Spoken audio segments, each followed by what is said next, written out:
నమస్తే welcome to Andhraprabha నేను శ్రావణి తూర్పు గోదావరి జిల్లా నల్లజర్ల మండలం అనంతపల్లిలోని స్వర్ణదుర్గ ఆశ్రమం వద్ద ఉన్న సుబ్రహ్మణ్య స్వామి ఆలయంలో అద్భుతం జరిగింది.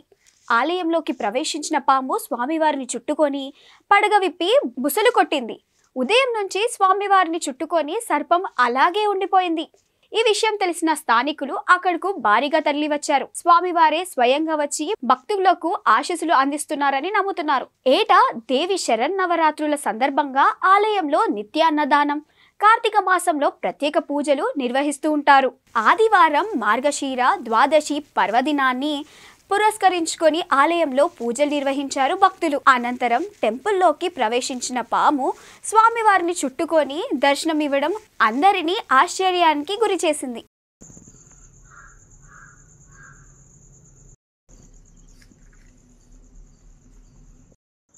ఈ అనంతపల్లి తూర్పుగోదావరి జిల్లా నల్లజర్ల మండలం ఈ అనంతపల్లి గ్రామంలో స్వర్ణదుర్గాశ్రమంలో సుబ్రహ్మణ్య స్వామి గుడిలో దీపారాధన చేసి మాలకు వెళుతుండగా ఈ సుబ్రహ్మణ్య స్వామి ఈ పాము వచ్చి ఇక సర్పమిప్పి అలాగే ఆడుతూ ఉంది.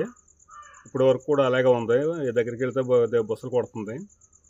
ఏదో అమ్మవారు ఇక నాగేంద్ర స్వామి ఇక వచ్చారని చెప్పేసి భక్తులందరూ వచ్చి చూసి వెళ్తున్నారు.